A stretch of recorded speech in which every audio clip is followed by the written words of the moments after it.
Hello guys, welcome to MPSC resolve channel. आज आपण MPSCनी 7 एप्रिलला जी स्किल टेस्ट घेतली होती for tax assistant and clerk post, तर त्याबद्दल आपण आज इथे डिस्कशन करणार आहोत की माझा प्रॅक्टिकल एक्सपिरियन्स कसा होता. ड्युरिंग स्किल टेस्ट मी गेलो तर तिथे काय झालं ॲक्च्युअली, आणि त्यानंतर स्किल टेस्टमधून बाहेर आल्यानंतर विद्यार्थ्याच्या वेरियस प्रतिक्रिया होत्या. तर त्या प्रतिक्रिया काय आहे नेमक्या, आणि हा जो गोंधळ चाललेला आहे की skill test is not conducted properly आणि आयोगाला आपण निवेदनं करूया, हे करूया, ते करूया, तर ती भानगड काय आहे. त्यानंतर स्किल टेस्ट नंतर जो मुलांवर असर होणार आहे पुढच्या स्किल टेस्टसाठी, तर त्याच्यावर सुद्धा आपण थोडं भाषण करूया. तर सुरुवात करूया. आमची स्किल टेस्ट ही 2021च्या बॅचची सडनली 10 दिवस किंवा 12 दिवस पूर्वी जाहीर करण्यात आली, आणि त्याच्यामध्ये जाहीर झाल्यानंतर सडनली प्रेशर आलं की now what. The passage which was given as a demo was also very lengthy, आणि तो पॅसेज कवर होत नव्हता ॲक्च्युअली याच्यामध्ये. तर मग करायचं काय, तर I was practising that passage, but तो काही पॅसेज मला कवर झाला नाही. तर मी जसा बसा तो पॅसेज नियर अबाउट 11 to 11.5 मध्ये कवर करत होतो डेमो पॅसेज. तुम्ही आय होप तुम्ही बघितला असेल तो demo passage. It was very lengthy. 300 शब्दाचा काहीतरी होता तो. 300 शब्द ते काही कवर होत नव्हते मराठीमध्ये, आणि याचा आपल्या इंग्लिशचा जो होता तो 400 शब्दाचा जवळपास होता. तो इंग्लिशचा होत होता कवर माझा, पण मराठीचा it was very impossible task for me at that time. तर मग मी काय केलं, जितकं होतं माझ्याच्याने पेशन्सनी तेवढा वेळ मी प्रॅक्टिस केली.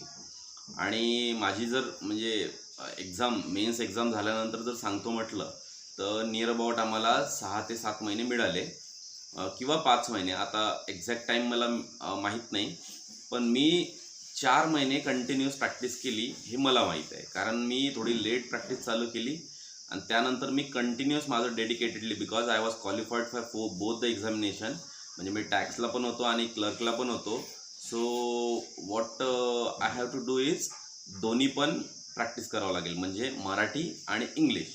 तर या दोन्ही प्रॅक्टिसमुळे मला जास्त वेळ द्यावा लागायचा.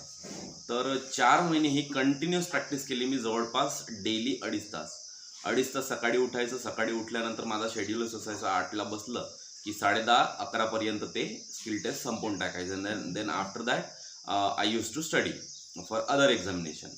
तर हा जो शेड्यूल आहे मी कंटिन्यू 4 महिने केला. दॅट्स वाय स्पीड कुठेतरी इम्प्रूव्ह होत आहे हे मला जाणवत होतं. आणि मग ते सडनली 10 दिवसाचा जो टाईम पिरियड आला, तर त्यावेळी खूप गडबडून गेल्यासारखं झालं, आणि they have given us a very huge and lengthy passage. तर मग त्या लेंदी पॅसेजमुळे माणसाचा कॉन्फिडन्स कुठेतरी कमी व्हायला लागला. पण still I have to face that skill test any how. आणि सर्वांना पण तेच जाणार होतं. या मानसिकतेने आम्ही मुंबईचा प्रवास चालू केला. I am actually from Vidarbha. So मुंबईला आम्ही मग 5 तारखेला गेलो. It was very cumbersome journey. आणि नंतर तिथे गेल्यानंतर मग आता काय करायचं, तर एक दिवस आम्ही पुन्हा प्रॅक्टिस केली 6 तारखेला. जितकं जमेल तितकं प्रॅक्टिस करण्याचा आम्ही प्रयत्न केला. मग तिथे एक फॉन्टचा पण इश्यू आला होता की हिंदी इंडिक दिला होता आम्हाला पहिले डेमोमध्ये, and that font was not working properly during demo sessions. आणि मग सडनली असं हे झालं की हिंदी आता कसं करायचं बा, आपण तर रेमिंग्टन मराठीवर प्रॅक्टिस केली आहे, तर आपलं कसं होणार बा, ही चिंता आपल्याला वाटायला लागली. त्यानंतर मग आम्ही जेव्हा मुंबईला गेलो तर आम्ही जसं जेन्युइनली, कारण त्यावेळी एक छान गोष्ट झाली की टेलिग्रामवर सुद्धा भरपूरशा मुलांनी ग्रुप फॉर्म केले होते स्किल टेस्ट रिगार्डिंग. तर त्याच्यावर पण हेच डिस्कशन रिपिटेटिव्हली होत होतं की कुणाची प्रॅक्टिस होत नाही आहे बरोबर. It is very hectic to cover the whole passage. Nobody is going to cover the passage. आणि ते फॉन्टशी रिगार्डिंग पण डिस्कशन चालू होतं. तर या सर्वांमुळे एक गोष्ट मला परफेक्ट कळली की आपणच या सिच्युएशनमध्ये नाही आहे, म्हणजे प्रत्येकच जण या सिच्युएशनमध्ये आहे. तर मग मी काय केलं, 6 तारखेला जितकी प्रॅक्टिस होती तितकी केली, and I went to face the examination on 7th of April. तर 7 एप्रिलला मग तिथे गेलो मी आणि सकाळी सकाळी माझे 2 शिफ्टमध्ये होता. म्हणजे 7 एप्रिलचा कसा शेड्यूल होता, त्यांनी टोटल स्किल टेस्ट 4 शिफ्टमध्ये डिवाईड केली होती. फर्स्ट शिफ्ट स्टार्ट होत होती 7 वाजेपासून. 7 वाजता एंट्री होती आणि त्यांची 9:30 पर्यंत ती संपणार होती. त्यानंतर 9ची एक बॅच होती, त्यानंतर 11ची एक बॅच होती आणि त्यानंतर 1:30ची एक बॅच होती. अशा 4 बॅचेस होत्या आणि आय वॉज लकी इनफ की मला 3री आणि 4थी बॅच मिळाली. And most of the people who was qualified for the test tax as well as clerk, म्हणजे दोन्ही पदासाठी जे होते तर त्यांना मोस्ट ऑफ द टाईम 3री आणि 4थी मिळाली होती. एक्सेप्शन असणार तिथे, पण टॅक्स आणि क्लर्कवाल्यांना 3री आणि 4थीच बॅच दिली होती. कारण ते इंग्लिश म्हणजे ॲज कम्पेअर टू म्हणजे मराठी झाल्यानंतर लगेच इंग्लिश होऊन जाईल असं त्यांचं काही असेल. तर माझ्या मित्राची 9ची बॅच होती आणि आम्ही दोघंजण सोबत गेलो होतो. तर पहिली जे बॅच निघाली होती आणि मी मात्र माझ्या मित्राला सोडायला गेलो होतो की जा आता तू, आणि जी पहिली बॅच होती 7 वाजताची ती बाहेर आली. आणि that batch give me a shock because they were literally saying that skill test बरोबर होत नाही आहे आणि ते रेड पॅसेजची एक म्हणजे एक मिस्टेक झाली तरी पूर्ण रेड पॅसेज होतो आहे आणि त्याच्यानंतर पॅसेज तर कवर होणं मुश्किलच आहे, अशा काहीतरी त्यांच्या प्रतिक्रिया होत्या. आणि मग मी म्हटलं आता कसं होणार, हे तर असे बोलत आहे. तर मी मग एकालाच नाही 10 जणांना विचारले. तर 10 जणांपैकी मला 3 जण असे मिळाले जे म्हणाले पॅसेज इज डेफिनेटली लेंदी, म्हणजे आपण प्रॅक्टिस करत होतो 30ची तर त्याच्यापेक्षा लेंदी आहे, बट आपली स्पीडनी मी कवर केला आहे आणि माझा कम्प्लिटली कवर झाला आहे, अशा 3 जणांच्या प्रतिक्रिया पडल्या. तर मी म्हटलं जर हे 3 जण कवर करत आहे, 7 जण नाही करत आहे, म्हणजे अल्टिमेटली या 3 जणांनी काहीतरी एक्स्ट्रा एफर्ट्स टाकले असतील. Because of that they are able to clear the skill test. तर मग माझी त्यावेळी थोडी मेंटॅलिटी स्टेबल झाली. मग आता भरपूर टाईम होता, मी थांबलो होतो, मित्राची वेट करत होतो की तो बाहेर येऊन तो कसं प्रतिक्रिया देणार. आणि माझे एकच मित्र नाही, भरपूरसे मित्र त्याच्यामध्ये स्किल टेस्टमध्ये अपियर होते. तर ते बॅचमेट्स मिळतच होते आणि ते जेन्युअनली सांगत होते की असं असं होत आहे. तर फर्स्ट थिंग काय होणार, मी पहिले विचारलं की हाऊ वॉज द कीबोर्ड कसा होता. तर त्यांनी सांगितलं keyboard is very flexible. Keyboard चांगले मिळालेले आहे. 2 टाईपचे कीबोर्ड होते तिथे, म्हणजे लिनोवो कंपनीचे कीबोर्ड होते. एक खूप फ्लेक्झिबल होता जो मोठा होता, इन कम्पॅरेटिव्ह साईज मोठी होती त्याची, पण त्याच्या बटन्स एकदम फ्लेक्झिबल होत्या आणि ते it was very easy to type. आणि सेकंड टाईपचा होता तो छोटा होता आणि त्याच्या बटन्स या थोड्या म्हणजे as compare to that bigger keyboard little bit jammed होत्या, पण तरी पण त्याच्यावर तुम्हाला फ्लुएंटली टाईप करण्याची पॉसिबिलिटी होती. तर ते सांगितलं की कीबोर्डचा काही इश्यू येणार नाही. इफ देर इज एनी माल functioning in the keys of the keyboard, म्हणजे कीबोर्डच्या जर एखाद्या कीज खराब असेल then they are also providing the replacement. तर मग म्हटलं रिप्लेसही करून देत आहे तर तो तर की इश्यू येणार नाही बा असं वाटलं मला. तर ठीक आहे, I was very stable at this time, म्हणजे सेकंड बॅच संपत आलेली होती आणि I was very stable because I had gather the all opinions of the students. तर मग म्हटलं आता ठीक आहे, येऊ दे, मित्राला विचारू दे, त्याला पुन्हा एकदा विचारू दे. तर माझे 3 मित्र होते ते 9च्या बॅचला गेले होते, ते आले बरं बाहेर. तर त्याच्यापैकी एकाचं झालं नव्हतं कवर, त्याने 1200 स्ट्रोक केले होते आणि 2 जणांचं 1400 आणि एकाचं कंप्लीट झालं होतं. तर कंप्लीट झालेलं म्हणाले की माझं एंडला कवर झालं म्हणे, म्हणजे जवळपास 10-12 सेकंद बाकी होते त्यावेळी पूर्ण पॅसेज झालेलं होता म्हणे माझा म्हणे. आणि मिस्टेक आय डोंट नो म्हणे मिस्टेक किती झाले, बिकॉज तिथे जरी क्लिअरली दाखवत होतं मिस्टेक्स पण मला वेळ नव्हता म्हणे. मी I was very much in tension. तर त्यावेळी मी काही बघितलं म्हणे चुका किती आहे काय आहे, पण I covered the whole passage म्हणे. तर मग म्हटलं याचं जर होत आहे तर आपली याच्यासारखी स्पीड आहे तर आपलं पण होणार, हे मला पक्क झालं. तर आणि 2-3 मित्र मग ते सांगत होते की पॅसेज सोपी येतो आहे, म्हणजे त्याचे शब्द वगैरे सोपी येत आहे, फक्त आपल्याला कन्सिस्टन्सी आणि कंटिन्युअस पॅसेज टाईप करावं लागेल. You cannot look here and there आणि मग वेळ तुमचा जाईल असं त्यांनी सांगितलं. सो आफ्टर दॅट मी काय केलं मग की आता जाऊ दे, आता आपल्याला जायचंच आहे ना, मग फेस करायचं आहे, तर मग मी लाईनमध्ये लागलो. लाईनमध्ये लागल्यानंतर line was very lengthy, line was very I can say खूप मोठी होती ती. आणि मग तिथे वेळ भरपूर गेला. आणि ते कसं होतं, जसं जसं तुम्ही एक्झामिनेशन हॉलमध्ये जात जातं तसं तसं तुमचं प्रेशर बिल्ड होत जातं. आणि मग चेकिंग वगैरे झाली तिथे, ते पूर्ण स्लीव्स खोलून चेकिंग करायला लावतात. आणि त्यानंतर मग आपलं एक ओरिजिनल आधार कार्ड आणि एक ते घेऊन आम्ही आतमध्ये गेलो. आतमध्ये गेल्यानंतर आम्हाला ते लॅबमध्ये गेल्या गेल्या पहिले इन्स्ट्रक्शन देत होते की you should go for washroom first and then confirmation करा and you will be assign with the PC.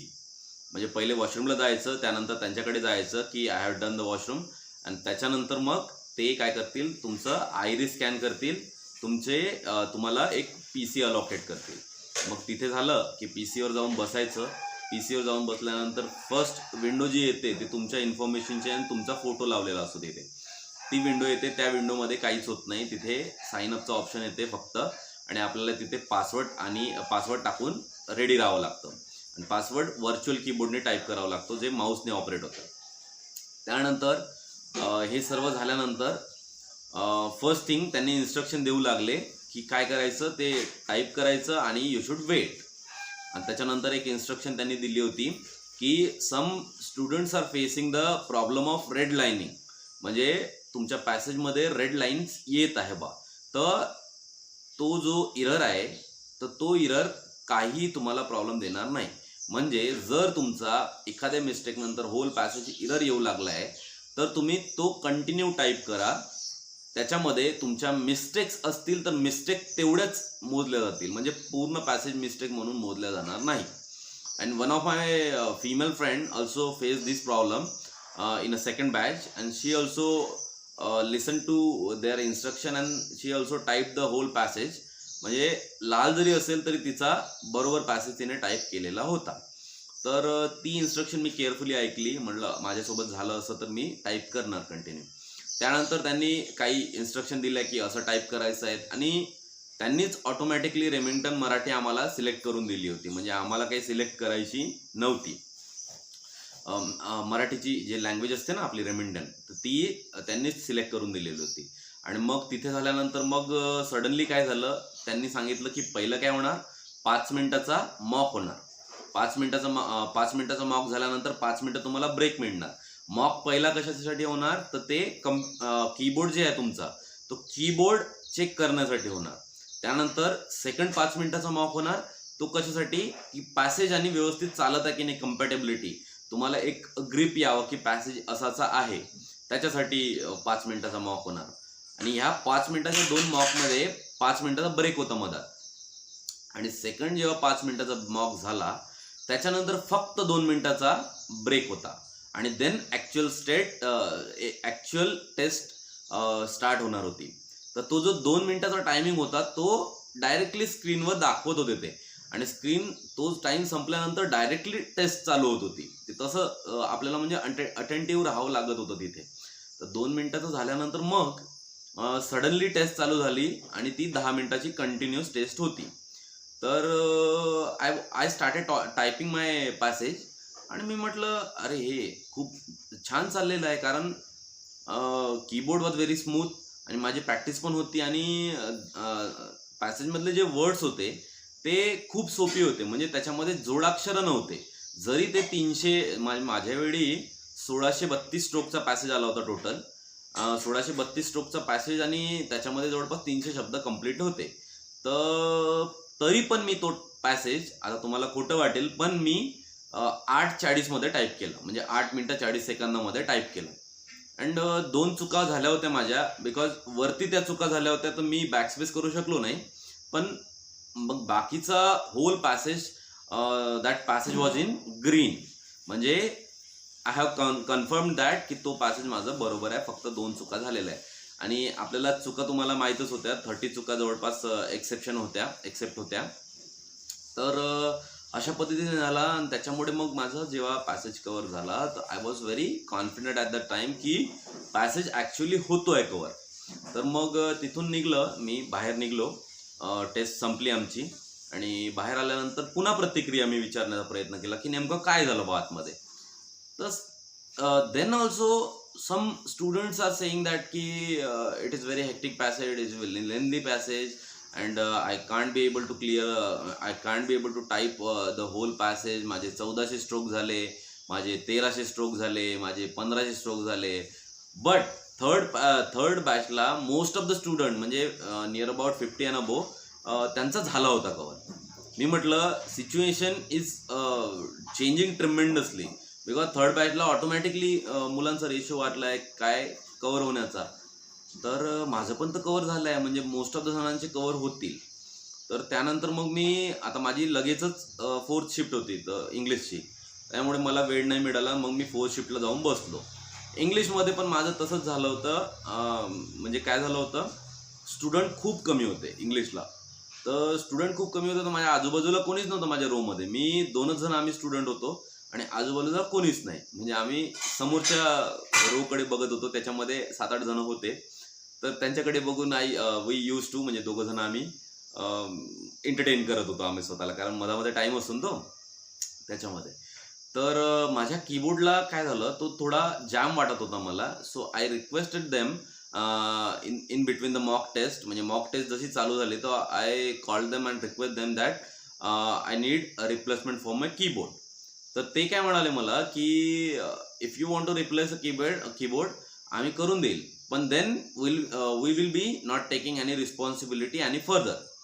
तर म्हटलं असं कसं, म्हणजे पहिल्यांदा केलं आणि दुसरा जर कीबोर्ड खराब असेल तर तुम्ही कसं काय नाही करणार. तर ते म्हणे बघा हा कीबोर्ड जरी जाम असेल then also it is a new keyboard आहे, तुम्हाला चांगलं होईल. ते म्हटलं आरचे बटन प्रॉपरली काम नाही करतं sir, I have to press that button for 2 to 3 times. तर ठीक आहे म्हणे, तुम्हाला जमल तर सेकंड मॉकमध्ये तुम्ही प्रयत्न करा म्हणे, नाही तर will be helping you in replacing the keyboard म्हणे. मग ठीक आहे बा म्हटलं. तर सेकंड टाईम मग मलाच वाटलं की जर सेकंड टाईम हे झालं तर they will not going to entertain me. त्याच्यामुळे मग मी डिसिजन घेतलं स्वतःच की आर जरी थोडा म्हणजे जाम असेल तरी पण करून घेऊ बाय ॲडजस्ट. तर मी तोच कीबोर्डसोबत गेलो आणि मला त्या टेस्टमध्ये 9:40 म्हणजे 9 मिनिट 40 सेकंद लागले. 40-42 एवढे झालं असेल. 9 मिनिट 40 सेकंद म्हणजे ते का बरं, कीबोर्ड थोडा जाम होता. तरी पण 2081 का 82 स्ट्रोक आमच्या याच्यात आले होते. तर ते पूर्ण कंप्लीट केले आम्ही. तर मग म्हटलं आता झालं हे कंप्लीट. त्याच्यानंतर बाहेर आल्यानंतर मी म्हटलं आता झाली आपली टेस्ट आणि आय वॉज व्हेरी कॉन्फिडंट की आपलं होऊन जाईल. पण मोस्ट ऑफ द पीपल बाहेर आल्यानंतर ओरडायला लागले की टेस्ट बरोबर झाली नाही आहे, अर्धे जास्त स्टुडंट पास होणार, अर्धे जास्त पास होणारच नाही, कॅटेगरीचे मिळणारच नाही. But my genuine opinion is that आयोग, that is MPSC Ayog, has conducted a skill test wonderfully. They have completed their task very clearly, because जरी मुलांची हे नसेल तरी पण आयोगाने खूप मेहनत केली त्याच्यामध्ये. आणि एकाच दिवशी मुलांच्या कन्व्हिनियन्ससाठी, म्हणजे वारंवार मुंबईला यावं लागत नाही याच्यासाठी, एकाच दिवशी त्यांनी टेस्ट कंडक्ट केली. आणि आपण कुठेतरी चुकलो हे मुलांना कळत नाही आहे. बिकॉज काय होणार, आम्ही पण जरी 30ची त्यांनी डिमांड केली होती पण 35 ते 40चा पॅसेज आम्ही कव्हर करण्याचा प्रयत्न केला मराठीमध्ये. आणि because of that I was able to type the test successfully. तर तुम्हाला पण तेच आहे. नेक्स्ट स्किल टेस्टवाल्या कॅन्डिडेट्सला मी सांगेल की फर्स्ट थिंग तुम्हाला काय करणे आहे की आपली डेली जी प्रॅक्टिस आहे ती daily practice continuous throughout the months आपली 2 ते 3 तासाची कंटिन्युअस ठेवायची, एकही दिवस मिस करायचा नाही. आफ्टर दॅट तुम्ही फक्त 30च्या स्पीडच्या मागे धावू नका. 30च्या स्पीडच्या मागे धावाल तर you will be failing the skill test. तुम्ही काय करा, 40चा पॅसेज ॲज पॉसिबल कव्हर करण्याचा प्रयत्न करा. म्हणजे 40चा पॅसेज जर तुमचा GCC ॲपवरचा तो जर पॅसेज तुमचा 7.5 and 8 मिनिट्समध्ये होत असेल then you are in a good position. तुमचं मग आरामशीर होऊनच जाईल. तर अशी ही सर्व जर्नी होती. त्याच्यानंतर आता आम्ही आलो ना, still I am waiting for the result. So let's see what will happen. तर हा इथेच व्हिडिओ संपवत आहे. थँक्यू.